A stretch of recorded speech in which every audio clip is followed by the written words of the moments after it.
Hello everyone, welcome back to Utkarsh. I hope you all are safe at your home and doing good.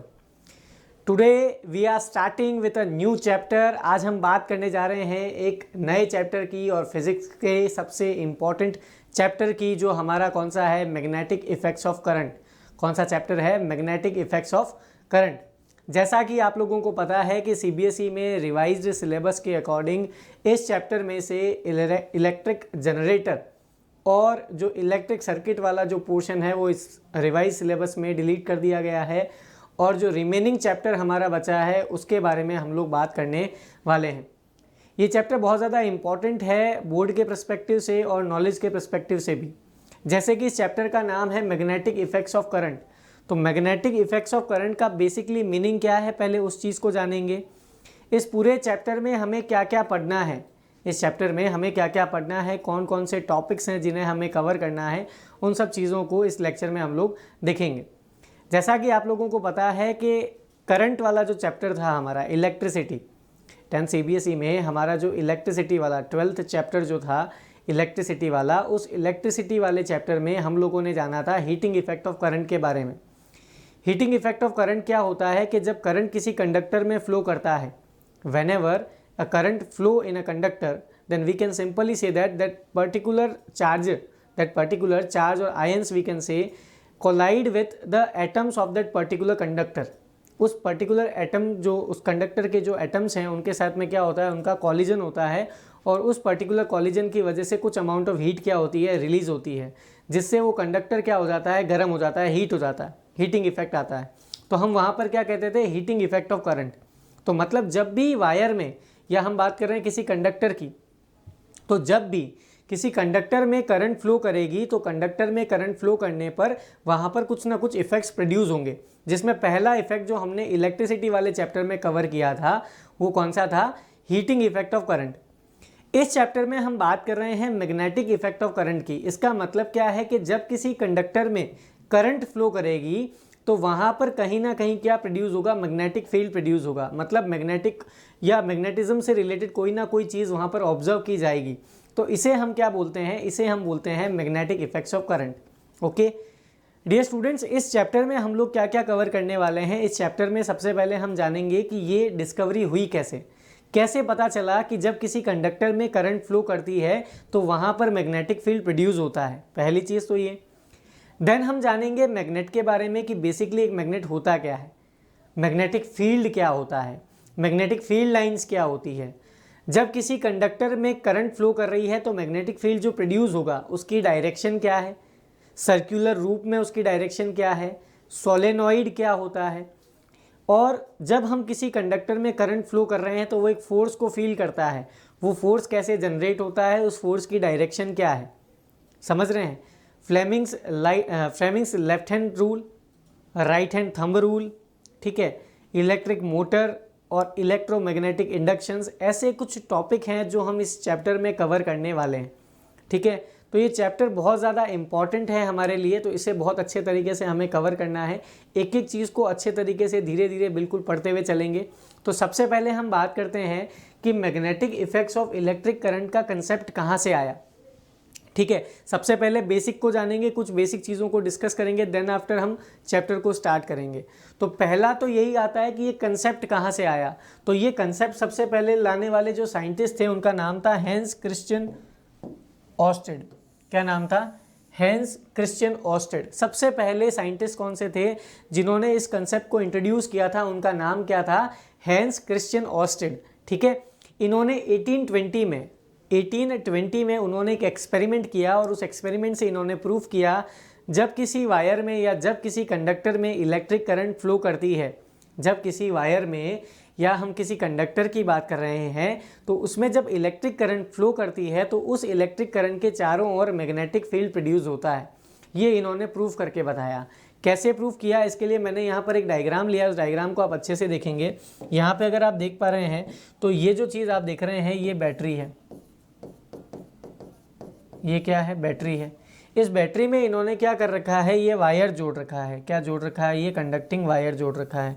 ठीक है, wire के दो हिस्से हैं, एक पोल से जुड़ा हुआ है, एक दूसरे पोल से जुड़ा हुआ है। ठीक है, इस तरीके से वायर को कनेक्ट किया हुआ है। और यहाँ बीच में आप देख पा रहे हैं ये यहाँ पे एक मैग्नेटिक निडल है। कौन सी निडल है? मैग्नेटिक निडल है। मैग्नेटिक निडल का मतलब क्या होता है? जिसमें नॉर्थ पोल और साउथ पोल होता है, जैसे कंपास होता है। कंपास हमें डायरेक्शन बताना तो उसमें मैग्नेटिक निडल होती है। वो मैग्नेटिक निडल क्या करती है? डायरेक्शन बताती है।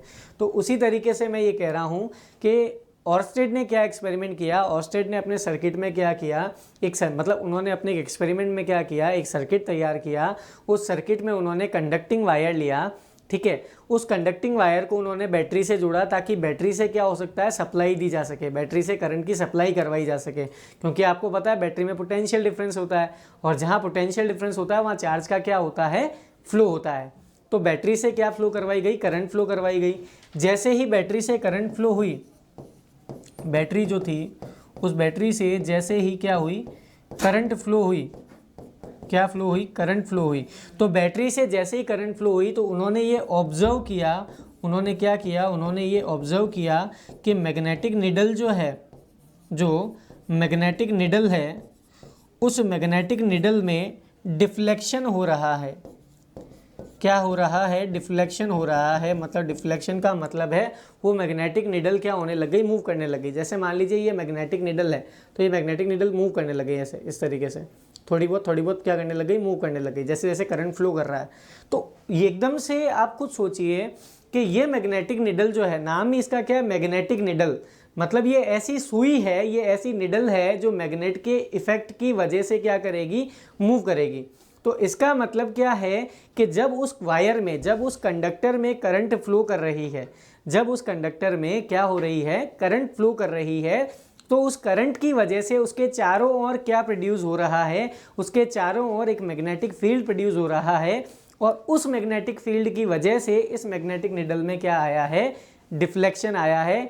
तो ये चीज़ किसने प्रूव की थी? ये चीज़ प्रूव की थी ऑर्स्टेड ने। तो यहीं से वो एक कंसेप्ट लेके आए, और वो कौन सा कंसेप्ट लेके आए? वो कंसेप्ट लेके आए magnetic effects of electric current. Magnetic effects of electric current.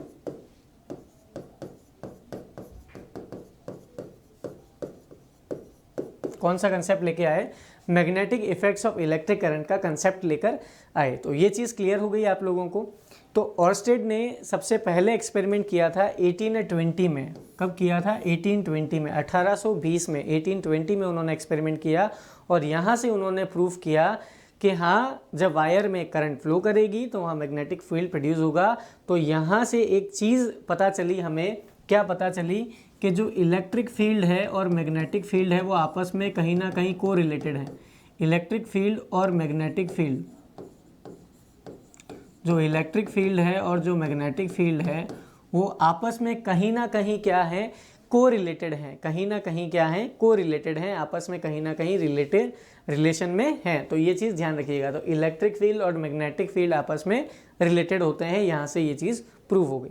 Okay, तो ये हमारा बेसिक्स था कि भाई किस तरीके से इस चैप्टर को हमने नाम magnetic fields of electric current दिया है, magnetic effects of electric current दिया है, और कैसे ये कंसेप्ट आया। ओके, तो यहाँ तक हम लोगों ने ये जाना। अब हम क्या जानेंगे? अब हम थोड़ा सा बेसिक और देखेंगे। अब हम ये जानेंगे कि मैग्नेट बेसिकली होता क्या है, what basically a magnet is, है ना। तो मैग्नेट को जानेंगे। तो देखिए, बात करते हैं किसके बारे में? मैग्नेट के बारे में बात करते हैं।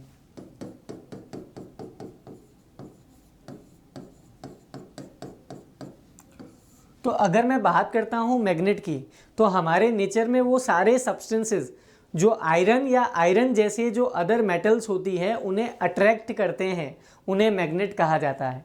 ध्यान से सुनना, all the substances that attract iron और मेटल्स लाइक आयरन, ठीक है ना। मेटल जो हैं, जो आयरन के जैसी हैं, उनको अट्रैक्ट करते हैं। या तो आयरन को अट्रैक्ट करते हैं, आयरन को तो करते ही हैं, और आयरन के अलावा उन मेटल्स को भी अट्रैक्ट करते हैं जो आयरन के जैसे होती है, आयरन की जैसी सिमिलर प्रॉपर्टीज़ को रखती है। तो ऐसी मेटल्स को जो अट्रैक्ट करते हैं, ऐसे सब्सटेंसेस को क्या कहा जाता है? मैग्नेट कहा जाता है। क्या कहा जाता है? मैग्नेट कहा जाता है। बेसिकली हम लोगों के साथ में थोड़ा सा प्रॉब्लम क्या है, हम लोग मैग्नेट किसको समझते हैं? जो हर एक मेटल को अट्रैक्ट करता है। हम डिफाइन करते हैं ना, जब छोटी क्लासों में पढ़ते थे तो जब हमें मैग्नेट सिखाया जाता था, मैग्नेट पढ़ाया जाता था, तो मैग्नेट पढ़ाया जाता था तो ये बोलते हैं कि मैग्नेट वो है जो मेटल्स को अट्रैक्ट करता है, पर हर एक मेटल को मैग्नेट अट्रैक्ट नहीं करता है, ये गलत है। मैग्नेट बेसिकली सबसे ज़्यादा अट्रैक्ट किसको करता है? आयरन को करता है। और जो मेटल्स अपनी प्रॉपर्टीज़ आयरन से रिजेंबल करती है, सेम रखती है, इक्वल रखती है, तो ऐसी मेटल्स को मैग्नेट हमेशा अट्रैक्ट करता है। पर हम ये कह दें या हमारा ये कहना हो कि मेटल जो किसी भी तरह की हो, चाहे वो गोल्ड हो, चाहे वो सिल्वर हो, चाहे वो प्लेटिनम हो, चाहे वो सोडियम हो, चाहे वो पोटेशियम हो, चाहे वो कैल्शियम हो, चाहे वो मैग्नीज हो, किसी तरह की कोई भी मेटल हो, उसे आयरन अट्रैक्ट कर, उसे मैग्नेट अट्रैक्ट करेगा, तो ये कहना सही नहीं होगा। ठीक है, तो ये चीज़ ध्यान रखिएगा, जब भी मैग्नेट को डिफाइन करना होता है तो we simply say that those substances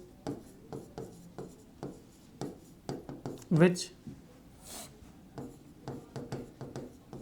attract iron and metals like other metals like iron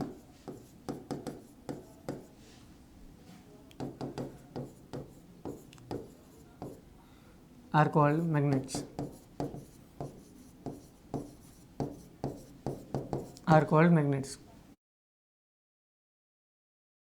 कहते हैं। तो दो substances which attract iron and other metals like iron, जो आयरन को या आयरन जैसे मेटल्स को अट्रैक्ट करते हैं उन्हें क्या कहा जाता है? मैग्नेट्स कहा जाता है। क्या कहा जाता है? मैग्नेट्स कहा जाता है। जब भी हम बात करते हैं मैग्नेट की, जब भी हम बात करते हैं किसकी? मैग्नेट की, तो मैग्नेट में बेसिकली दो पोल होते हैं। मैग्नेट में दो साइड होती है, दो पोल होते हैं। एक होता है नॉर्थ पोल और एक होता है मैग्नेट में साउथ पोल। मैग्नेट में हमेशा दो ही पोल होते हैं, एक होता है नॉर्थ पोल और एक हमेशा कौन सा होता है? South pole. जैसे फॉर एग्जांपल कैसे पता चला नॉर्थ पोल है या साउथ पोल है? तो जैसे मान लीजिए ये एक मैग्नेट है, अगर आप इसे फ्रीली एक थ्रेड से बांध देंगे, धागे से बांध देंगे, और फ्रीली थ्रेड से बांधने के बाद में अगर आप इसे सस्पेंड कर देंगे, क्या कर देंगे? सस्पेंड कर देंगे, तो सस्पेंड करने के बाद में ये क्या होगा? ये दो जिस डायरेक्शन में, मतलब ये दो डायरेक्शन में अपने आप को क्या कर लेगा? सेटल कर लेगा। क्या कर लेगा? सेटल कर लेगा। तो हमने क्या बोला? हमने ये बोला कि मैग्नेट जो है उस मैग्नेट में कितने पोल होते हैं? दो पोल होते हैं, एक होता है नॉर्थ पोल और एक होता है साउथ पोल। जब भी आप किसी मैग्नेट को फ्रीली सस्पेंड करते हैं, क्या करते हैं? फ्रीली सस्पेंड करते हैं, तो फ्रीली सस्पेंड करने पर कितने पोल बन जाते हैं? दो पोल बन जाते हैं। एक बनता है नॉर्थ पोल, मतलब फ्रीली सस्पेंड करने पर वो अपने आप को दो पोजीशन में सेट कर लेती है, तो उसे हम क्या बोलेंगे? नॉर्थ पोल और साउथ पोल बोलेंगे। तो ये चीज़ समझ में आ गई आपको? इसको शॉर्ट में हम क्या लिखेंगे? एन लिखेंगे। इसको शॉर्ट में हम क्या लिखेंगे? एस लिखेंगे। यहाँ तक समझ में आ गया? तो मैग्नेट के बारे में हमने क्या बोला? दो substances which attract iron and other metals like iron, जो आयरन या आयरन जैसे मेटल्स को अट्रैक्ट करते हैं उन्हें क्या कहा जाता है? उन्हें क्या कहा जाता है? मैग्नेट में दो पोल होते हैं, नॉर्थ और साउथ। चले, अब एक चीज़ और इम्पॉर्टेंट है यहाँ पर। एक चीज़ क्या इम्पॉर्टेंट है कि मैग्नेट के ये जो दोनों पोल्स होते हैं, इन मैग्नेट के दोनों पोल्स को कभी भी एक दूसरे से सेपरेट नहीं किया जा सकता। The poles of magnet can never be separated. ठीक है ना? जैसे फॉर एग्जांपल अगर मैं मान लेता हूँ कि ये मेरे पास में एक मैग्नेट है, ये मेरे पास में एक मैग्नेट है, तो ये एन पोल है इसका, ये एस पोल है। अगर मैं इसको बीच में से तोड़ देता हूँ, तो तोड़ने पर अगर मैं बोलूँ कि भाई ये मैग्नेट के दो हिस्से बन गए हैं इस तरीके से, तो क्या होगा? अगर ये N है तो यहाँ पे S डेवलप हो जाएगा, ये S है तो यहाँ पे क्या डेवलप हो जाएगा? N डेवलप हो जाएगा। तो कहने का सेंस ये है कि मैग्नेट के जो दोनों पोल्स हैं उन्हें कभी भी आपस में सेपरेट नहीं किया जा सकता। The two poles of magnet can never be separated. The two poles of magnet can never be separated. तो ये चीज़ ध्यान रखिएगा, ये चीज़ इंपॉर्टेंट है कि टू पोल्स ऑफ मैग्नेट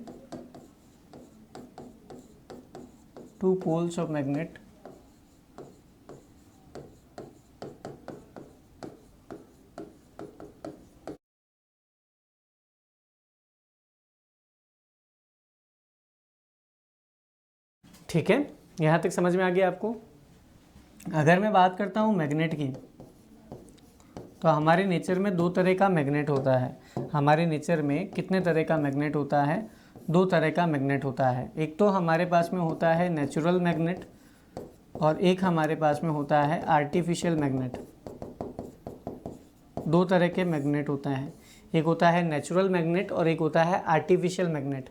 देखिए अर्थ में भी मैग्नेट है, अर्थ का भी अपना एक मैग्नेटिक फील्ड है, अर्थ का भी अपना एक मैग्नेट है, वो नेचुरल मैग्नेट है अर्थ का, जो अपने आप चीज़ों को नॉर्थ और साउथ के अकॉर्डिंग सेटल डाउन करता है। जो मैग्नेटिक नीडल जो हम बनाते हैं, एक तो कंपास होती है, एक तो हमारे पास में कंपास होता है जिस कंपास को लेके हम डायरेक्शन के हिसाब से चलते हैं, वो तो एक अलग चीज़ है। इसके अलावा वो कंपास भी क्यों सेटल डाउन हो रही है, just because of the magnetic field of earth. तो ये हमारे अर्थ का जो मैग्नेटिक फील्ड है वो नेचुरल में आ रहा है, वो किस में आ रहा है, नेचुरल में आ रहा है। और एक होता है आर्टिफिशियल मैग्नेट्स, जैसे इलेक्ट्रोमैग्नेट्स बनाए जाते हैं, इलेक्ट्रिक फील्ड की वजह से कुछ देर के लिए कुछ मैग्नेट्स बनाए जाते हैं, जिसे हम क्या कहते हैं, जिसे हम आर्टिफिशियल मैग्नेट कहते हैं। समझ में आ रही बात आपको? तो ओवरऑल मैग्नेट को लेके हमें कुछ चीज़ें क्लियर करनी है। मैग्नेट को लेके चीज़ें क्या क्लियर करनी है कि मैग्नेट वो सारे सब्सटेंस होते हैं जो आयरन या आयरन जैसे सब्सटेंसेस को अट्रैक्ट करते हैं, दूसरी मेटल नहीं होनी चाहिए ना, ऐसा नहीं हो हर किसी मेटल को। अब जैसे अदर मेटल्स में इसमें अगर कोई मेरे को बोले क्या क्या एग्जांपल ले सकते हैं, तो इसमें कोबाल्ट ले सकते हैं, निकल ले सकते हैं, ठीक है ना। कॉपर नहीं होगा, मतलब इसमें एक चीज़ ध्यान रखिएगा, ठीक है ना। ये कोबाल्ट मतलब कहने का मतलब है CO का मतलब यहाँ पे कोबाल्ट है ना, ये अलग अलग है, तो ये चीज़ ध्यान रखिएगा। यहाँ तक क्लियर हो गया, कोई दिक्कत नहीं है इसमें। तो ये हमारा क्या हो गया, मैग्नेट से रिलेटेड टॉपिक कंप्लीट हो गया। अब जैसे मैं कुछ डायग्राम्स दिखाऊंगा मैग्नेट के आपको। जैसे देखिए ये मैग्नेट्स हैं हमारे पास में,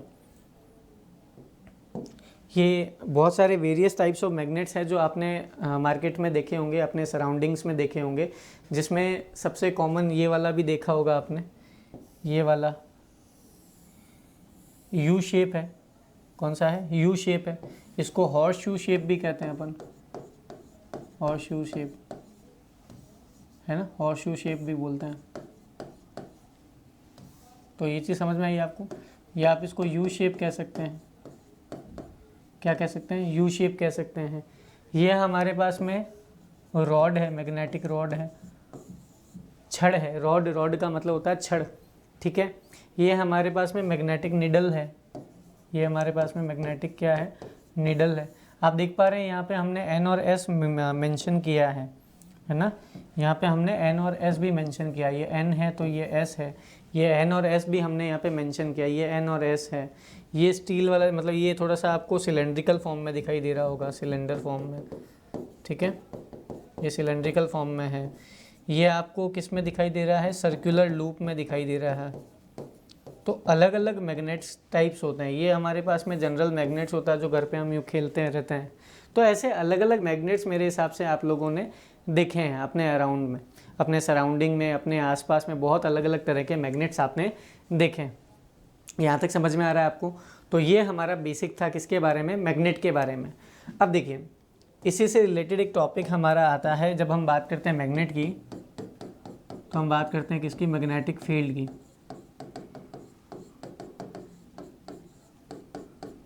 किसकी बात करते हैं, मैग्नेटिक फील्ड की। तो देखिएगा बात करते हैं किसकी, मैग्नेटिक फील्ड की। तो मैग्नेटिक फील्ड क्या होता है ये समझिएगा। मैग्नेटिक फील्ड क्या होता है, फील्ड का मतलब क्या होता है, एरिया। फील्ड का मतलब क्या होता है, एरिया, और मैग्नेटिक का मतलब होता है मैग्नेट। तो कहने का मतलब क्या है, देखिए हम क्या कहते हैं कि मैग्नेट क्या करता है, आयरन या आयरन जैसे जो अदर सब्सटेंसेज हैं, आयरन जैसी जो अदर मेटल्स हैं, उन्हें अट्रैक्ट करता है। क्या करता है, उन्हें अट्रैक्ट करता है, अपनी ओर खींचता है।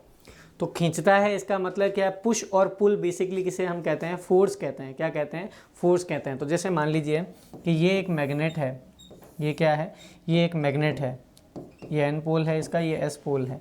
तो इस मैग्नेट के अराउंड, मैं कह रहा हूँ इस मैग्नेट के अराउंड मान लेते हैं कि ये एक एरिया है, इस मैग्नेट के अराउंड ये एक एरिया है, जिसमें जब कोई दूसरा मैग्नेट आएगा, दूसरा क्या आएगा, या तो कोई मैग्नेट आएगा या दूसरी कोई मेटल्स आएगी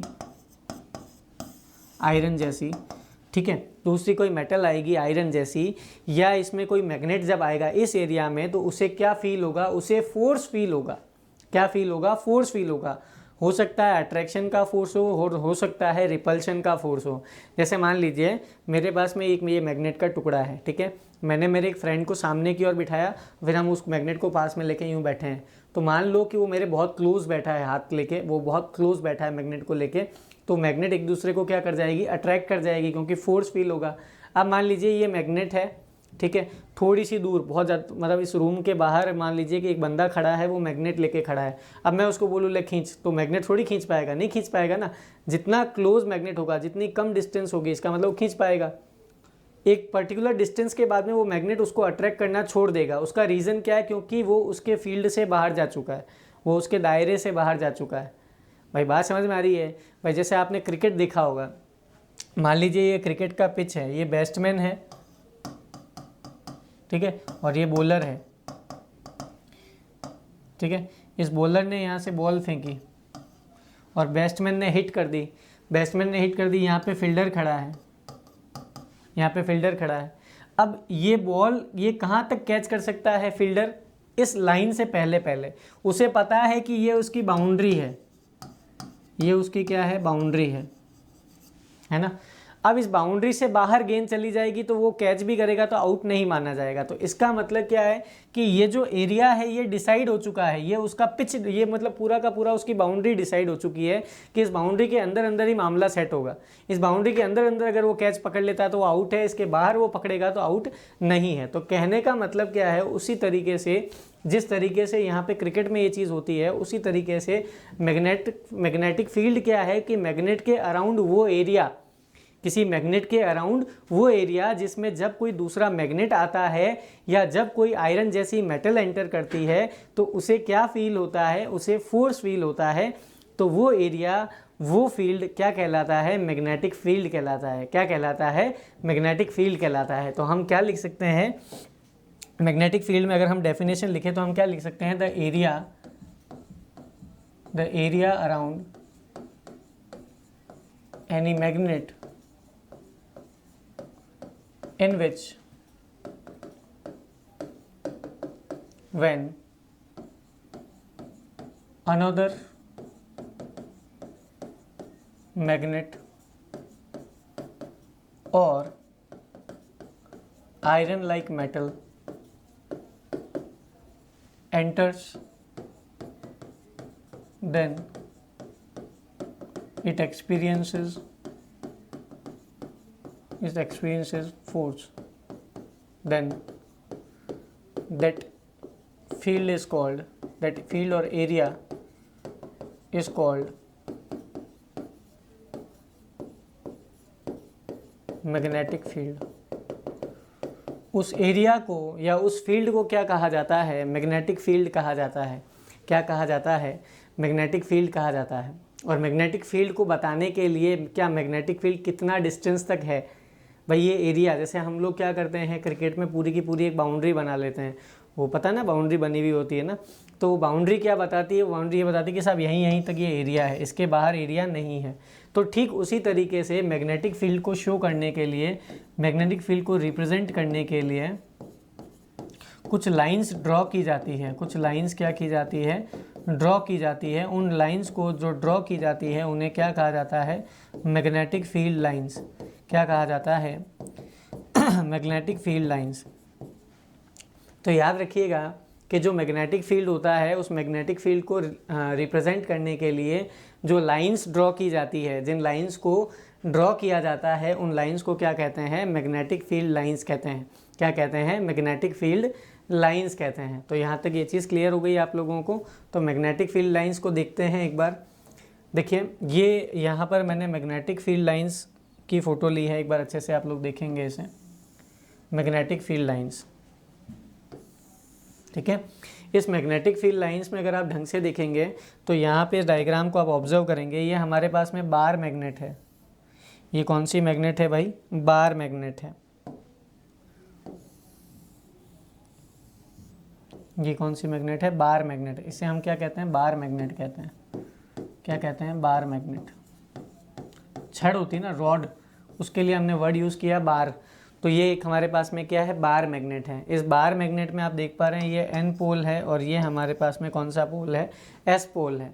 अब आप ये देख रहे होंगे कि यहाँ पर ये रेस जा रही है, ये रेस जा रही है, देखो इस तरीके से ये रेस जा रही है, देखो इस तरीके से, है ना। ये यहाँ से ये रेस ऐसे आ रही है, ये इस अंदर जा रही है, ऐसे ये अंदर जा रही है, देखो ये ऐसे जा रही है, ऐसे जा रही है, ऐसे जा रही है।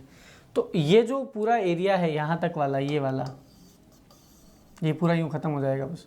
ठीक है, ये यहाँ तक वाला जो एरिया है, ये लास्ट ये वाला, और यहाँ पे ये वाला, तो ये जो एरिया है पूरा, ये पूरा एरिया क्या कहलाता है, ये पूरा एरिया इसका क्या कहलाता है, मैग्नेटिक फील्ड कहलाता है। क्या कहलाता है, मैग्नेटिक फील्ड कहलाता है।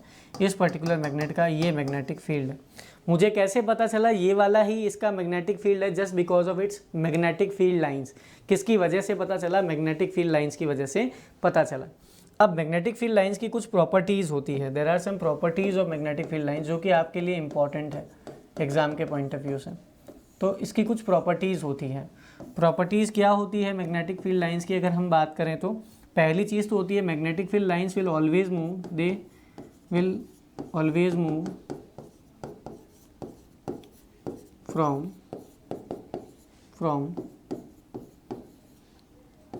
नॉर्थ टू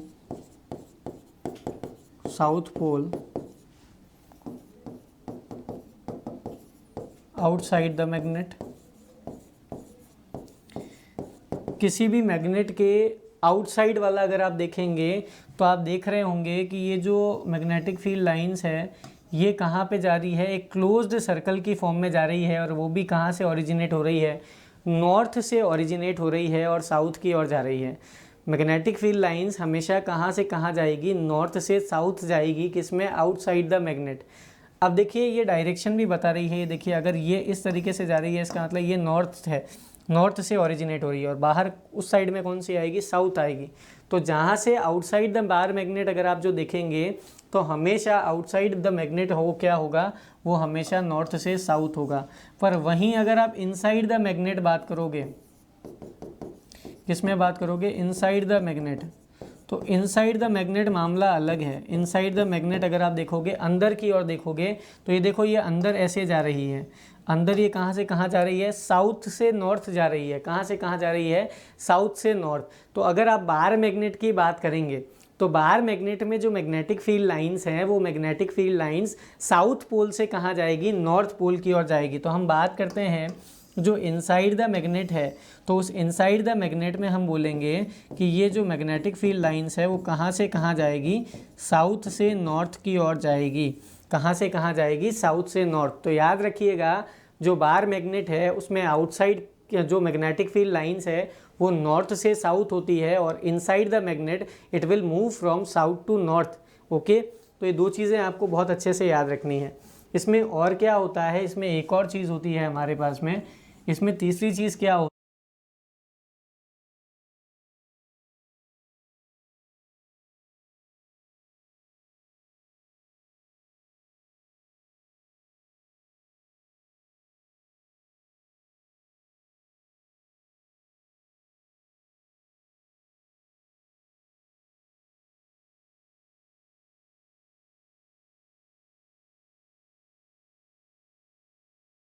भी आपस में इंटरसेक्ट नहीं कर सकती। कहने का मतलब क्या है कि अगर मान लीजिए एक मैग्नेटिक फील्ड लाइन इस तरीके से जा रही है और एक मैग्नेटिक फील्ड लाइन इस तरीके से जा रही है, तो ये इंटरसेक्शन कभी भी नहीं होगा। ये इंटरसेक्शन कभी भी नहीं होगा। क्यों नहीं होगा, क्योंकि अगर इन्होंने इंटरसेक्शन कर लिया तो एक ही डायरेक्शन पे, एक ही पॉइंट पे एक दो मैग्नेटिक फील्ड बन जाएंगे अलग अलग डायरेक्शन में। मतलब एक की डायरेक्शन ये है और एक की मैग्नेटिक फील्ड की डायरेक्शन क्या है, ऊपर की ओर है। तो हम ये कह रहे हैं कि magnetic field lines can never intersect each other because if it intersect then there will be two magnetic field at the point of intersection, which is not possible, जो कि पॉसिबल नहीं है। अगर हम बात करते हैं कि मैग्नेटिक फील्ड लाइंस मान लेते हैं कि इंटरसेक्ट कर जाती है, जो मैग्नेटिक फील्ड लाइंस जा रही है, अगर मैं बात करता हूँ ये जो मैग्नेटिक फील्ड लाइंस हमने बनाई है ये अगर किसी पॉइंट पर इंटरसेक्ट कर जाती है तो क्या होगा, तो मैग्नेटिक फील्ड लाइंस कभी भी आपस में इंटरसेक्ट नहीं कर सकती है। उसका रीज़न क्या है? उसका रीज़न ये है बेटा कि अगर मैग्नेटिक फील्ड लाइंस किसी जगह इंटरसेक्ट कर जाती है तो जहाँ पर भी वो पॉइंट ऑफ इंटरसेक्शन होगा, जिस जगह उन दोनों फील्ड लाइंस ने इंटरसेक्ट किया है एक दूसरे को, तो उस पॉइंट पे दो मैग्नेटिक फील्ड बनेंगे, जो कि प्रैक्टिकली पॉसिबल नहीं है।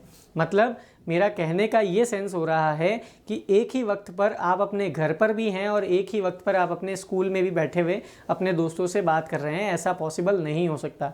इंसान एक वक्त पर एक ही जगह हो सकता है। तो उसी तरीके से अगर मान लीजिए कि मैं इस लाइन की बात करता हूँ, तो आप खुद देखिए ये इस तरीके से मूव कर रही है, इसका मतलब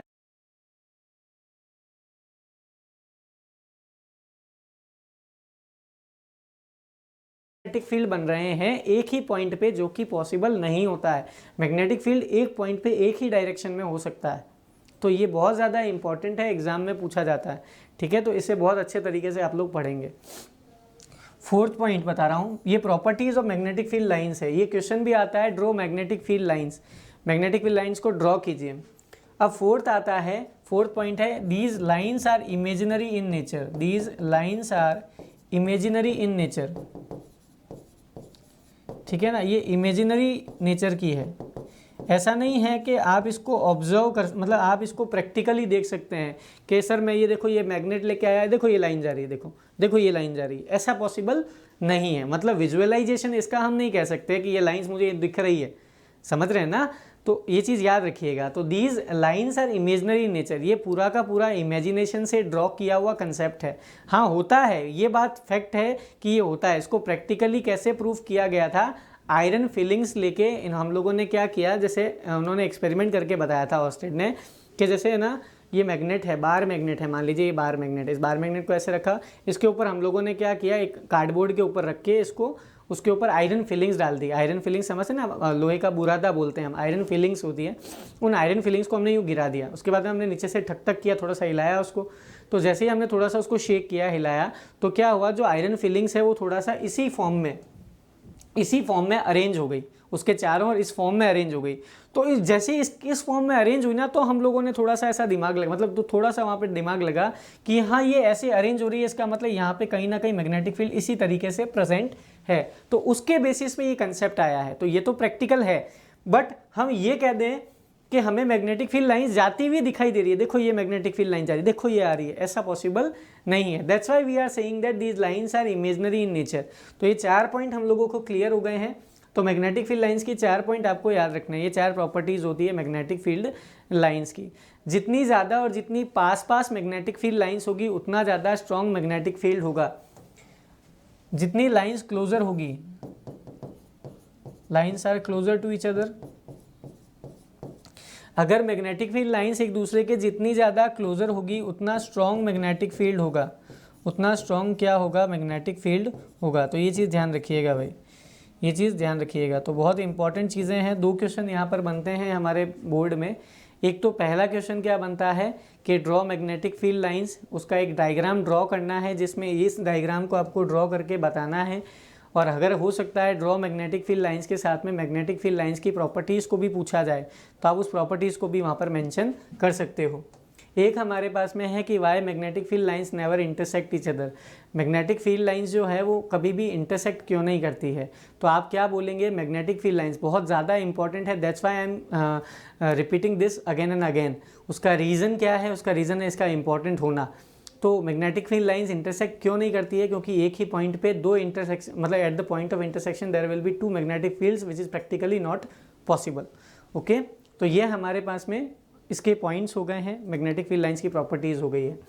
अब हम आगे चलते हैं। अब हम हमारे चैप्टर, क्योंकि ये पूरा बेसिक मैंने आपको अच्छे से करवा दिया है, बेसिक हम लोग क्लियर कर चुके हैं, पूरा बेसिक्स हमारा हो चुका है कि मैग्नेटिक इफेक्ट्स ऑफ करंट कैसे, क्यों आया, कंसेप्ट कहाँ से आया, मैग्नेटिक फील्ड लाइंस क्या होती है, मैग्नेटिक फील्ड किसे कहते हैं, ये सब चीज़ें हम लोगों ने बहुत अच्छे तरीके से कर ली हैं।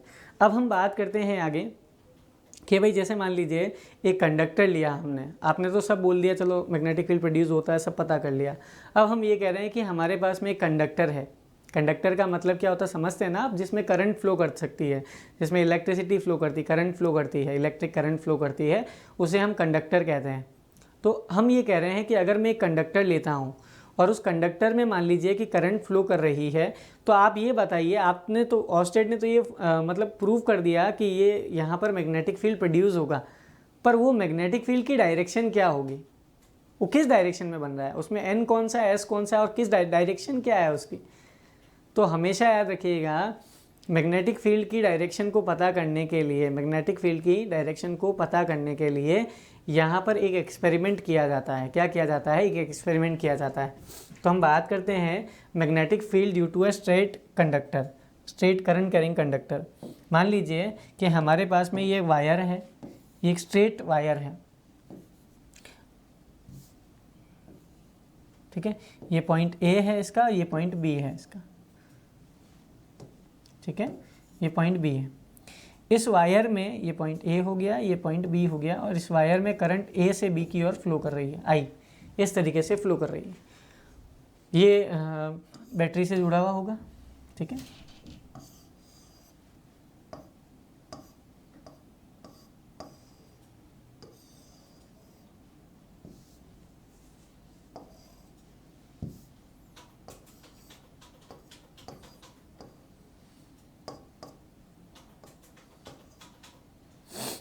ठीक है, तो ये इस तरीके से एक हमने सर्किट बनाया है। इस सर्किट में हमने ये बोला है कि भाई करंट फ्लो कर रही है ए से बी। ये एक स्ट्रेट कंडक्टर है। ये क्या है? ये एक स्ट्रेट कंडक्टर है, स्ट्रेट करंट कैरिंग कंडक्टर है, ठीक है। तो ये एक स्ट्रेट कंडक्टर है, करंट कैरिंग कंडक्टर है, जिसमें ए से बी करंट फ्लो कर रही है। तो हम ये कह रहे हैं कि magnetic field due to a straight conductor, तो जब यहाँ पे करंट फ्लो कर रही है तो किस तरीके से इसमें मैग्नेटिक फील्ड प्रोड्यूस होता है और क्या चीज़ होती है। तो इसको प्रूव करने के लिए क्या हुआ, इसको बताने के लिए कि जब एक स्ट्रेट कंडक्टर लेते हैं और उसमें जब करंट फ्लो करती है तो मैग्नेटिक फील्ड जो प्रोड्यूस होता है तो उसकी डायरेक्शन क्या होगी, इसे समझाने के लिए यहाँ पर एक एक्सपेरिमेंट हुआ था। क्या हुआ था? एक एक्सपेरिमेंट हुआ था। इस एक्सपेरिमेंट में क्या किया, ये जो वायर है, ठीक है, इस वायर को क्या किया गया, कार्डबोर्ड की शीट्स के अंदर से पास किया गया। कार्डबोर्ड की एक शीट ली रेक्टेंगुलर, उसमें होल करके इसको पास किया गया, ठीक है ना। एक कार्डबोर्ड की शीट ली, उस कार्डबोर्ड की शीट में होल करके, जैसे मान लीजिए कि ये हमारे पास में एक कार्डबोर्ड की शीट है, या मान लीजिए ये हमारे पास में क्या है कि ये एक रेक्टेंगुलर शीट है। इस रेक्टेंगुलर शीट में हम लोगों ने क्या किया, इसमें एक छोटा सा होल किया, जिसमें से इसमें बीच में से हम लोगों ने क्या पास कर दिया, एक वायर पास कर दिया। क्या पास कर दिया? एक करंट कैरिंग वायर पास कर दिया, इसी तरीके से, ठीक है।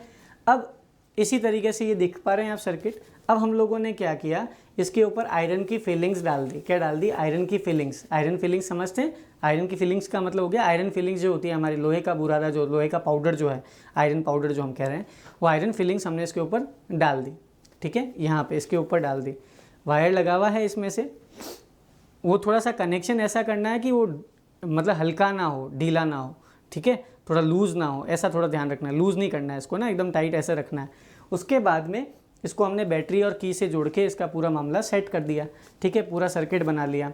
अब जैसे ही प्लग इन किया हमने यहाँ पे, हमने क्या किया, यहाँ से प्लग इन किया, तो जैसे ही प्लग इन किया तो क्या फ्लो हुई? करंट फ्लो हुई। क्या फ्लो हुई? सर्किट में करंट फ्लो हुई। और जब करंट फ्लो हुई तो हमें पता है, हमें ये पता है कि यहाँ पे हमने क्या डाला था, आयरन फिलिंग्स थी यहाँ पे।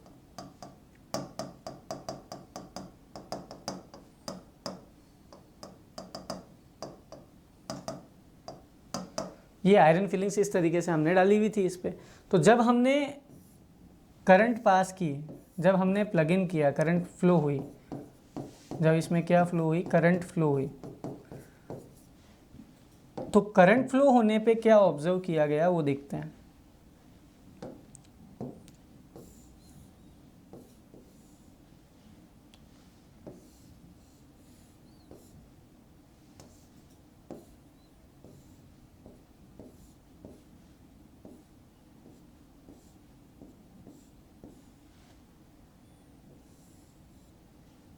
ठीक है, करंट फ्लो होने पे क्या ऑब्जर्व हुआ ये देखते हैं। तो करंट फ्लो होने पे ये ऑब्जर्व किया गया कि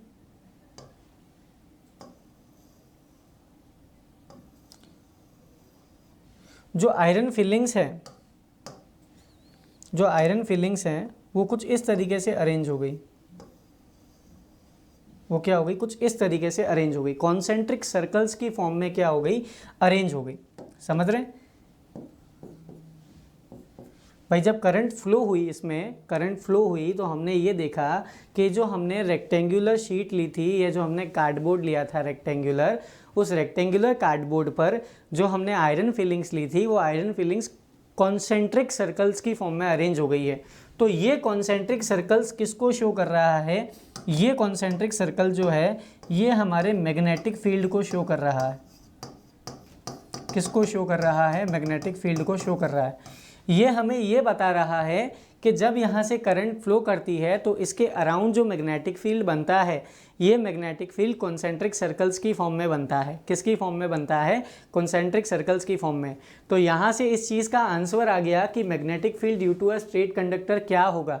जब भी एक स्ट्रेट करंट कैरिंग कंडक्टर में, स्ट्रेट है, सीधा है, इसमें करंट फ्लो कर रहा है, तो स्ट्रेट करंट कैरिंग कंडक्टर में जब भी इलेक्ट्रिसिटी, मतलब हम कहते हैं करंट फ्लो कर रहा है, तो उस कंडीशन में उसके चारों ओर जो मैग्नेटिक फील्ड बनता है वो एक कॉन्सेंट्रिक सर्कल्स की फॉर्म में बनता है। किसकी फॉर्म में बनता है? कॉन्सेंट्रिक सर्कल की फॉर्म में बनता है। तो इसको मैं ऐसे भी बता सकता हूँ कि भाई जैसे मान लीजिए कि ये मेरे पास में वायर है, तो मैं ये बोल रहा हूँ कि यहाँ पे जो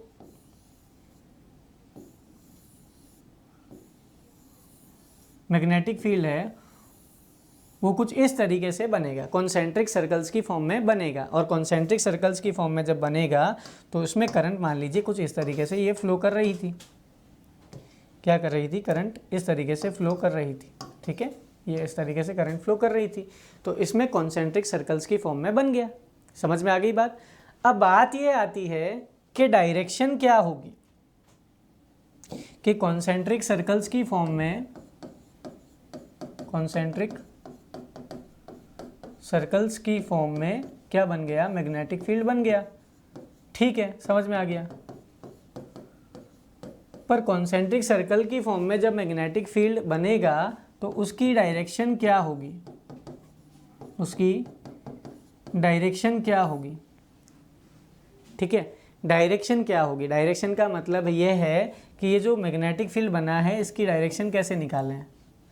भाई हमने ये तो बता दिया बनता कैसा है, तो हमने ये तो चलो जान लिया कि जब स्ट्रेट कंडक्टर होगा तो कॉन्सेंट्रिक सर्कल्स में बनेगा।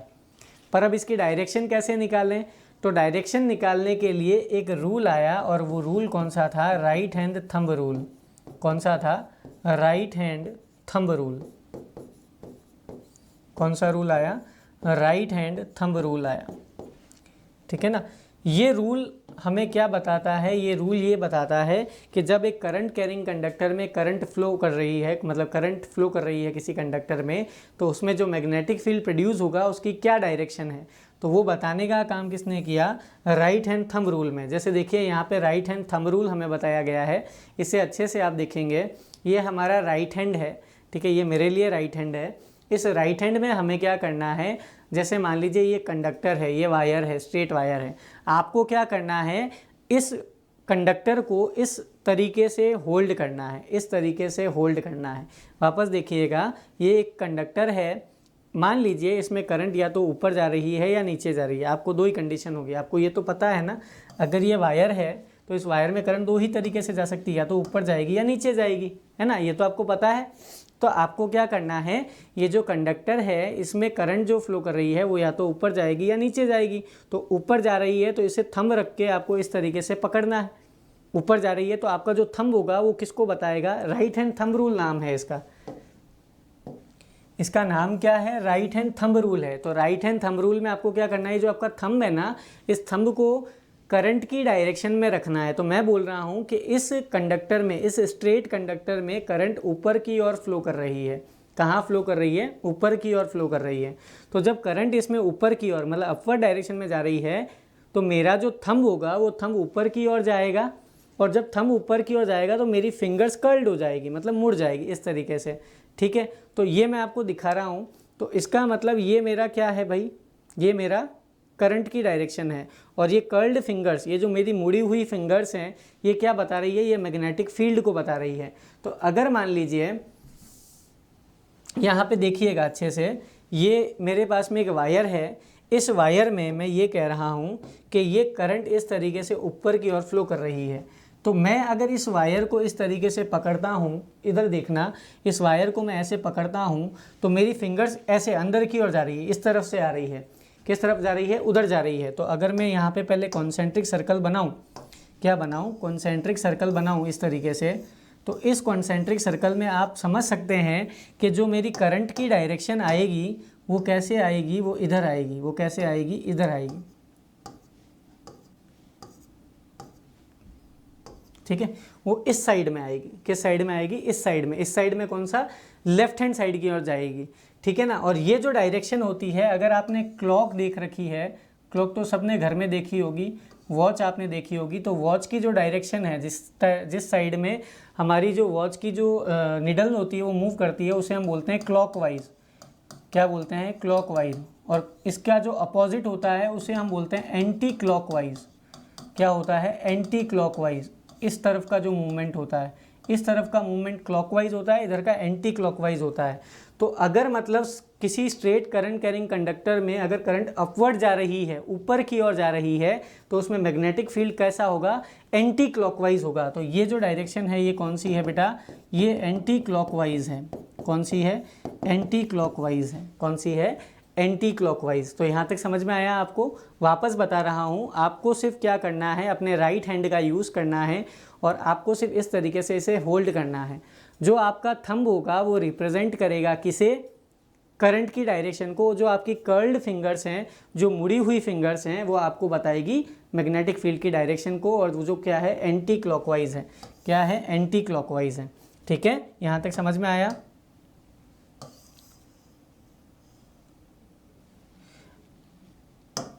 ठीक है, यहाँ तक समझ में आया आपको? इसमें कोई दिक्कत नहीं है। अब देखें,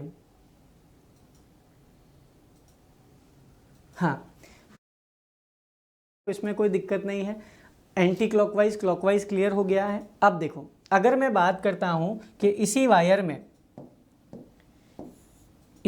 में नीचे की ओर करंट फ्लो करे, या तो इसको अगले पेज पे देखते हैं। जैसे मान लीजिए ये वायर लिया मैंने, इस वायर में नीचे की ओर करंट फ्लो करती है।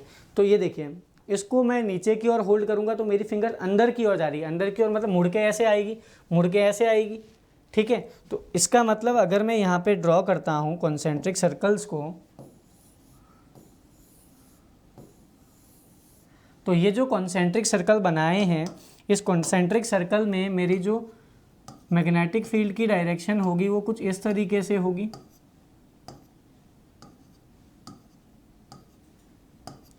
जो कि कौन सी डायरेक्शन होगी? क्लॉकवाइज होगी। क्या होगी? क्लॉकवाइज होगी। समझ में आ गई बात आपको? तो एक चीज़ ध्यान रखिएगा, इससे मुझे एक चीज़ पता चली। क्या पता चली? कि अगर जो स्ट्रेट कंडक्टर है, जो स्ट्रेट कंडक्टर है उसमें अगर जो मेरी करंट है वो अपवर्ड जाती है, वो कहाँ जाती है? अपवर्ड जाती है, ऊपर की ओर जाती है, तो मैग्नेटिक फील्ड जो होगा, मैग्नेटिक फील्ड जो होगा वो एंटी क्लॉकवाइज होगा। क्या होगा? Anti clockwise. और अगर मान लीजिए किसी स्ट्रेट कंडक्टर में, किसी स्ट्रेट जो कंडक्टर है, उस स्ट्रेट कंडक्टर में अगर करंट मेरी कहाँ जा रही है? डाउनवर्ड जा रही है, नीचे की ओर जा रही है, तो उसमें मेरा जो मैग्नेटिक फील्ड बनेगा वो मैग्नेटिक फील्ड कैसा बनेगा?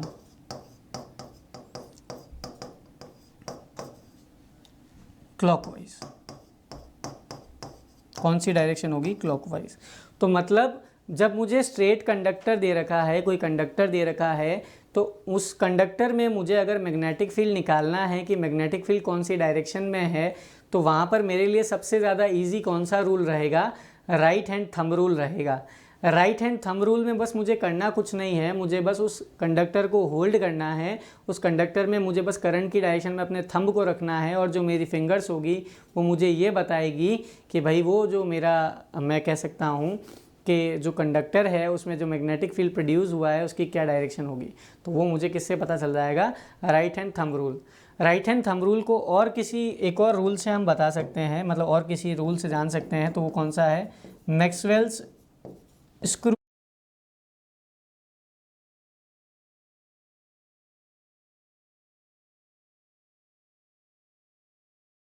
कंपेयर किया था। आपने स्क्रू देखा होगा मेरे हिसाब से, नहीं देखा तो बता देता हूँ। जैसे मान लीजिए ये स्क्रू होता है और ये स्क्रू में रिंग्स होती है, इस तरीके से ये स्क्रू में रिंग्स होती है।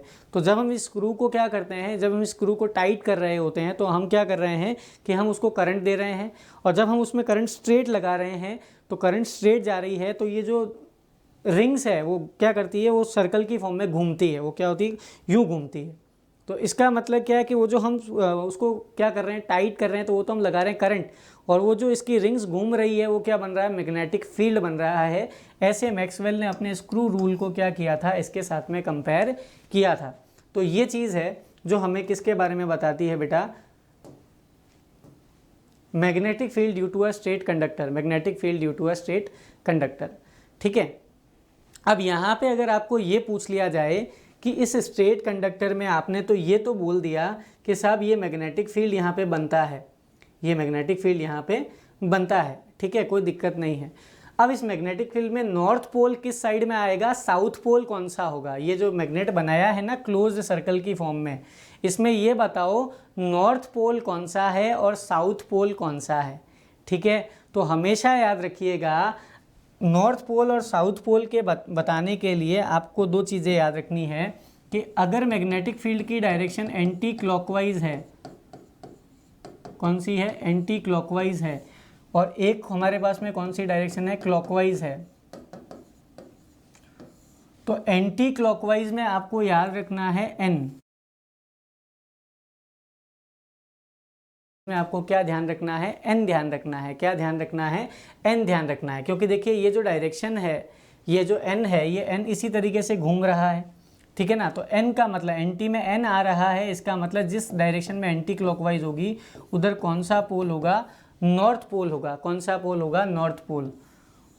और क्लॉकवाइज में आप क्या याद रखेंगे, क्लॉकवाइज में आप याद रखेंगे एस, एस का मतलब होता है साउथ पोल। तो मतलब जब क्लॉकवाइज की बात करेंगे तो उधर जो क्लॉकवाइज जिस डायरेक्शन में वो मूव कर रही है, ठीक है ना, मैग्नेटिक फील्ड की जो डायरेक्शन आ रही है उस साइड में तो क्लॉकवाइज में तो क्या होगा, साउथ होगा, उसके अपोजिट में क्या हो जाएगा, नॉर्थ हो जाएगा। जैसे अगर मैं बात करता हूँ इसमें, तो यहाँ पे ये वाला जो पोल होगा, इधर वाला ये पोल आ जाएगा साउथ पोल मैग्नेट का, और पीछे वाला एंटी क्लॉकवाइज पोल कौन सा हो जाएगा, नॉर्थ पोल हो जाएगा। तो ये चीज़ ध्यान रखिएगा कि अगर हमें बताया जाए कि भाई आपने मैग्नेटिक फील्ड की डायरेक्शन तो फाइंड आउट कर दी, आपने ये भी फाइंड आउट कर दिया कि जो मैग्नेटिक फील्ड बना है वो कैसे बना है और किस तरीके का बना है, पर अगर मान लीजिए आपको उस मैग्नेटिक फील्ड में ये पूछा जाए कि नॉर्थ पोल कौन सा है और साउथ पोल कौन सा है, तो आप कैसे बताएंगे, तो आपको इतना सा बताना है कि जो एंटी क्लॉकवाइज है उसमें आप कौन सा रखेंगे, एन रखेंगे, और जो क्लॉकवाइज है उसमें आप एस रखेंगे, यानी साउथ पोल रखेंगे। तो ये चीज़ ध्यान रखिएगा, ये इम्पॉर्टेंट है। यहाँ तक समझ में आया। तो मैग्नेटिक फील्ड एक स्ट्रेट कंडक्टर की तरफ से कैसे प्रोड्यूस होता है और क्या चीज़ रहती है, ये हमने जाना। अब हम जानेंगे कि अगर मान लीजिए उसी स्ट्रेट कंडक्टर को एक सर्कुलर लूप में कन्वर्ट कर दें, एक लूप बना दूं, लूप का मतलब गोल फॉर्म में कन्वर्ट कर दूं, एक सर्कल बना दूं ऐसे, और उसमें मुझे कोई बोले कि इसमें बताओ मैग्नेटिक फील्ड कैसा होगा, तो कैसे करेंगे। तो देखिए अगला हमारे पास में क्या है, अगला हमारे पास में है magnetic field due to a current through a circular loop. तो करंट अगर हम किसके थ्रू पास कर रहे हैं, एक सर्कुलर लूप के थ्रू पास कर रहे हैं, किसके थ्रू पास कर रहे हैं, एक सर्कुलर लूप के थ्रू पास कर रहे हैं, तो उसमें मैग्नेटिक फील्ड कैसे बनेगा, तो ये चीज़ देखनी है। तो यहाँ देखिएगा, यहाँ पे हम लोगों ने क्या किया है, इसको एक सर्कुलर लूप में कन्वर्ट कर दिया है। किस में कन्वर्ट कर दिया है, सर्कुलर लूप में कन्वर्ट कर दिया है। तो देखिए इसको मैं ऐसे बना के बताता हूँ आपको। जैसे मान लीजिए ये एक सर्कुलर लूप है, ठीक है, इस सर्कुलर लूप में मैं कह रहा हूँ करंट ऐसे फ्लो कर रही है, ठीक है। अब करंट जब ऐसे फ्लो करेगी तो एक तो आप ये वाला हिस्सा ले लो छोटा सा, और एक इधर वाला कोई हिस्सा ले लो, ये सर्कुलर लूप है।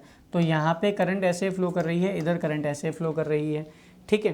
अब इस हिस्से में आपको क्या करना है, इन हिस्सों में आपको क्या करना है, इन हिस्सों में आपको पता है कि यहाँ पे जो मैग्नेटिक फील्ड बनेगा वो हमारा राइट हैंड थंब रूल के हिसाब से हमें बनाना है।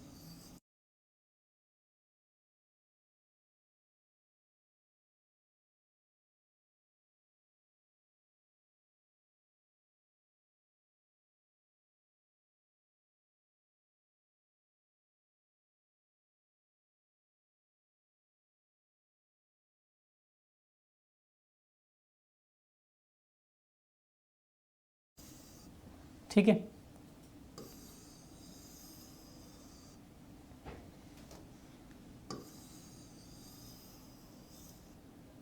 ये देखिए, तो ये इस हिसाब से सर्कुलर लूप बनते जाएंगे। यहाँ पर समझ में आ रही बात आपको? अब सुनना अच्छे से, ये यहाँ पे करंट इस तरीके से फ्लो कर रही है, इसमें देखिए करंट इस तरीके से फ्लो कर रही है, तो करंट जब अपवर्ड जा रही है तो अपवर्ड जा रही है तो कौन सा होगा आपको पता है, एंटी क्लॉकवाइज डायरेक्शन होगी। तो करंट की डायरेक्शन क्या होगी, एंटी क्लॉकवाइज होगी। क्या होगी, एंटी क्लॉकवाइज। ये तो आपको पता है, ये करंट की डायरेक्शन क्या होगी, एंटी क्लॉकवाइज होगी। क्या होगी, एंटी क्लॉकवाइज। क्या होगी, एंटी क्लॉकवाइज, है ना।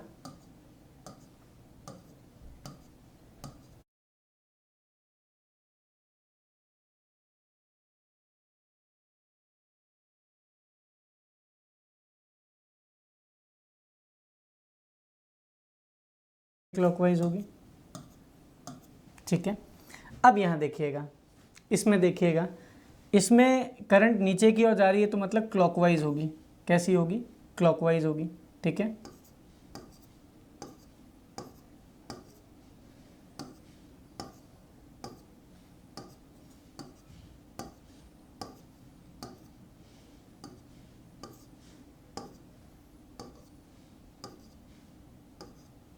क्लॉकवाइज,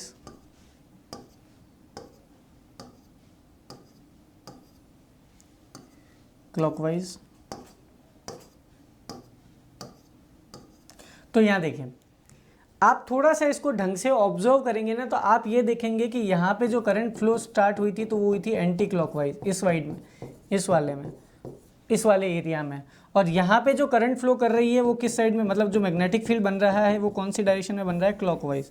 तो यहाँ पे मैग्नेटिक फील्ड एंटी क्लॉकवाइज बना था और यहाँ पे मैग्नेटिक फील्ड क्लॉकवाइज बना था। फिर भी अगर आप देखेंगे तो जब आप इसके सेंटर में जाएंगे, मतलब ये फील्ड ऐसे बढ़ते बढ़ते ये सेंटर में जब आप जाएंगे तो इस सेंटर में अगर मैं बात करूँ तो यहाँ सेंटर को ऑब्जर्व करो, सेंटर पे थोड़ा सा ध्यान दो, तो सेंटर पे आप देखोगे कि दोनों की magnetic field lines same direction में जा रही है। दोनों की मैग्नेटिक फील्ड लाइंस किस में जा रही है, सेम डायरेक्शन में, अपोजिट डायरेक्शन में नहीं जा रही है। पहले दोनों की मैग्नेटिक फील्ड लाइंस अपोजिट में जा रही थी, एक एंटी क्लॉकवाइज जा रही थी, एक क्लॉकवाइज जा रही थी। पर सेंटर में जैसे ही हम जा रहे हैं तो सेंटर में magnetic field lines same direction में जा रही है। इसका मतलब वहां पे मैग्नेटिक फील्ड मैक्सिमम होगा। भाई अगर मैं बात करूं यहाँ पे मैग्नेटिक फील्ड लाइंस इधर की ओर है और यहाँ पे मैग्नेटिक फील्ड लाइंस इधर की ओर है, तो दोनों का मैग्नेटिक फील्ड एक दूसरे के अपोजिट है, तो यहाँ पे मैग्नेटिक फील्ड कम होगा। लेकिन जैसे जैसे आप सेंटर में जाओगे तो मैग्नेटिक फील्ड लाइंस एक दूसरे के पैरेलल भी हो जाएगी और सेम डायरेक्शन में भी आ जाएगी। तो सेम डायरेक्शन में आ जाएगी, पैरेलल हो जाएगी, तो करंट कैरिंग जो लूप है, जो सर्कुलर लूप है, उसके सेंटर में मैग्नेटिक फील्ड क्या हो जाएगा, मैक्सिमम हो जाएगा। यही डायग्राम मैं आपको यहाँ पे शो करने की कोशिश कर रहा हूँ। इसको देखिए या इसको देखिए, एक बार इसको भी ऑब्जर्व कीजिए। यहाँ पे आप देख पा रहे हैं कि ये एक सर्कुलर लूप है जिसमें हम लोगों ने मैग्नेटिक फील्ड को कुछ इस तरीके से बनाया है। तो आप जैसे ही सेंटर में देखेंगे तो इस सेंटर में, यहाँ पे ये सेंटर में देखेंगे तो ये लाइन जो हो चुकी है वो क्या हो चुकी है, पैरेलल हो चुकी है। क्या हो चुकी है, पैरेलल हो चुकी है। क्योंकि वो डिस्टेंस बढ़ते बढ़ते बढ़ते बढ़ते मैग्नेटिक फील्ड लाइंस एक दूसरे के क्या हो जाएगी, पैरेलल हो जाएगी और डायरेक्शन भी क्या आ जाएगी, सेम आ जाएगी। सेम डायरेक्शन होने की वजह से और पैरेलल होने की वजह से इस सर्कुलर लूप का जो सेंटर होगा, इस सर्कुलर लूप का जो सेंटर होगा, इस सेंटर पे हमारा जो मैग्नेटिक फील्ड होगा वो मैग्नेटिक फील्ड क्या होगा, मैक्सिमम होगा। मैग्नेटिक फील्ड क्या होगा, मैक्सिमम होगा। समझ में आ गई बात आपको? तो इस सर्कुलर लूप के सेंटर पर मैग्नेटिक फील्ड हमारा क्या होगा, मैक्सिमम होगा। यहाँ तक समझ में आ गई आपको? तो कोई दिक्कत नहीं है। अब इस मैग्नेटिक फील्ड में देखिए इसको एन पोल नाम दिया है और इसको क्या नाम दिया है, एस पोल नाम दिया है। क्या नाम दिया है, एन पोल और एस पोल, क्योंकि आपको अच्छे से पता है कि जहाँ से मैग्नेटिक फील्ड लाइंस की डायरेक्शन निकालनी होती है, जिधर से मैग्नेटिक फील्ड लाइन जा रही होती है वो हमेशा एन पोल होता है, और जिससे निकल कर जा रही है, जिस तरफ जा रही है उसके अपोजिट में क्या होता है, एस पोल। तो अगर ये एन पोल है तो ये वाला क्या कहलाएगा बेटा, एस पोल कहलाएगा। क्या कहलाएगा, एस पोल कहलाएगा, क्योंकि करंट जो है वो करंट इस तरीके से जा रही है। आप खुद देखिए करंट की डायरेक्शन इन्होंने इस तरीके से बताई है। तो ये चीज़ क्लियर हो गई आप लोगों को, ये चीज़ अच्छे से समझ में आई या नहीं आई? तो यहाँ तक समझ में आ गया, ये एन पोल हो गया और ये क्या हो गया, एस पोल हो गया। तो करंट कैरिंग सर्कुलर लूप की हम बात करते हैं तो सेंटर में आते आते इसका मैग्नेटिक फील्ड क्या हो जाता है, मैक्सिमम हो सकता है। उसका रीज़न क्या है, उसका रीज़न ये है कि यहाँ पे ये क्या हो जाती है, मैग्नेटिक फील्ड लाइंस क्या हो जाती है सेंटर में, यहाँ पे अगर हम बात करेंगे तो क्या हो सकती है, मैक्सिमम हो सकती है। क्लियर हो गया ये? चलिए अब हम बात करते हैं आगे सोलेनॉइड के बारे में। किसके बारे में बात करते हैं, सोलेनॉइड के बारे में। इस फोटो को ढंग से देखिएगा, ये एक सोलेनॉइड की पिक्चर है। ये किसकी पिक्चर है, एक सोलेनॉइड की पिक्चर है। सोलेनॉइड क्या होता है, सोलेनॉइड में हम क्या करते हैं, एक सिलेंड्रिकल सॉफ्ट आयरन कॉर्ड लेते हैं। सिलेंड्रिकल क्या लेते हैं, सॉफ्ट आयरन कॉर्ड लेते हैं, और उसके चारों ओर हम क्या करते हैं, कंडक्टिंग वायर को रैप कर लेते हैं। किसको रैप कर लेते हैं, कंडक्टिंग वायर को रैप कर लेते हैं। रैप का मतलब होता है बांध देते हैं, बहुत नंबर ऑफ टर्न्स लगा के कंडक्टिंग वायर को क्या कर लेते हैं, रैप कर लेते हैं। नंबर ऑफ टर्न्स लगा के हम कंडक्टिंग वायर को क्या कर लेते हैं, रैप कर लेते हैं, बांध लेते हैं। ठीक है, अब कंडक्टिंग वायर को रैप कर लेने से, इसके चारों ओर क्या होता है, बांध लेने से क्या होगा कि जब इसको हम किसी इलेक्ट्रिक, ये जैसे ये जो है ना, ये बैटरी के दो पोल हैं, तो इसको जब हम बैटरी से जोड़ेंगे, किससे जोड़ेंगे, बैटरी से जोड़ेंगे और की से जोड़ेंगे, तो इसमें क्या फ्लो होगी, इसमें करंट फ्लो होगी। और जब इसमें करंट फ्लो होगी तो इतने सारे वायर के टर्न्स हैं, इतने वायर के क्या हैं, एन नंबर ऑफ टर्न्स हैं, एन टर्न्स हैं। तो एन टर्न्स की वजह से वहाँ पे मैग्नेटिक फील्ड जो प्रोड्यूस होगा वो बहुत मैक्सिमम होगा। मैग्नेटिक फील्ड क्या होगा, मैक्सिमम होगा, क्योंकि आप खुद देखिए हर एक वायर के टर्न में मैग्नेटिक फील्ड बनेगा तो बहुत भयंकर वाला मैग्नेटिक फील्ड प्रोड्यूस होगा। तो ऐसा जो स्ट्रक्चर होता है जिसमें सिलेंड्रिकल सॉफ्ट आयरन कोड पे चारों ओर हम एक कंडक्टिंग वायर रैप कर लेते हैं, तो पूरा एक सिलेंड्रिकल हमको क्या दिखाई देता है, स्ट्रक्चर दिखाई देता है, सिलेंड्रिकल स्ट्रक्चर बनता है। उसे ही हम क्या नाम देते हैं, सोलेनॉइड नाम देते हैं। क्या नाम देते हैं, सोलेनॉइड नाम देते हैं। जैसे अगर मैं बात करूं तो ये हमारे पास में एक सोलेनॉइड की फ़ोटो है, इसे अच्छे से आप लोग देखेंगे तो यहाँ पे आप देखेंगे कि ये जो देख रहे हैं ये आपके पास में सॉफ्ट आयरन कॉर्ड है। यहाँ पे ये जो चीज़ आप देख रहे हैं ना, ये क्या है, ये सॉफ्ट आयरन कॉर्ड है, और ये हमारे पास में कंडक्टिंग वायर को रैप किया है हमने। किसको रैप किया है, कंडक्टिंग वायर को रैप किया है। एन नंबर ऑफ टर्न्स हैं इसके, क्या हैं, एन नंबर ऑफ टर्न्स हैं, एन नंबर ऑफ, बहुत सारे टर्न्स हैं, एन नंबर ऑफ टर्न्स हैं। तो इतने सारे टर्न्स हैं, कंडक्टिंग वायर को रैप किया है, वो भी किसके अराउंड, सॉफ्ट आयरन कॉर्ड के अराउंड। तो ये पूरा का पूरा एक डायग्राम हमारा किसका है, सोलेनॉइड का है। किसका है, सोलेनॉइड का है। तो ये अच्छे से समझेंगे हम। अब इस सोलेनॉइड से हमने क्या फ़ायदा है या सोलेनॉइड से हमें क्या करना है, तो सोलेनॉइड का पर्पस क्या है ये बताता हूँ आपको। सोलेनॉइड में क्या किया जाता है कि जब करंट पास करते हैं, क्या पास करते हैं, करंट पास करते हैं, तो करंट पास करने से क्या होता है, एन नंबर ऑफ टर्न्स की वजह से, एन नंबर ऑफ टर्न्स की वजह से मैग्नेटिक फील्ड प्रोड्यूस होता है, वो भी मैक्सिमम। मैग्नेटिक फील्ड प्रोड्यूस होता है वो भी कैसा, मैक्सिमम, बहुत खतरनाक मैग्नेटिक फील्ड प्रोड्यूस होता है। और इस magnetic field maximum magnetic field produce हुआ है, उससे वो जो सॉफ्ट आयरन कॉर्ड है, जो सॉफ्ट आयरन कॉर्ड है वो किसके जैसे बिहेव करने लग जाती है, behave like a magnet, behave like a magnet.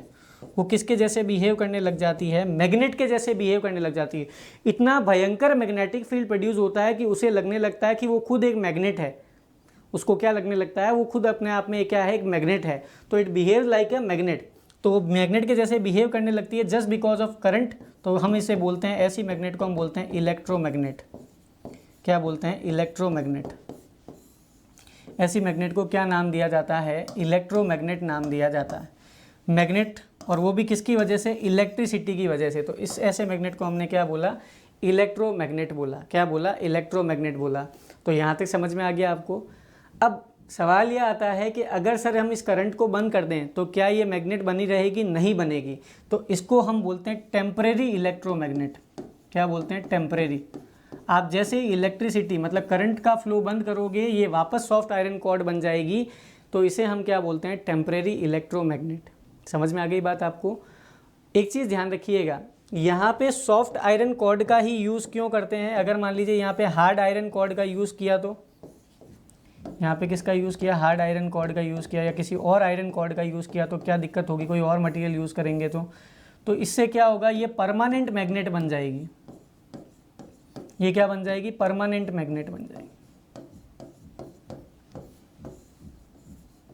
क्या बन जाएगी, परमानेंट मैग्नेट बन जाएगी।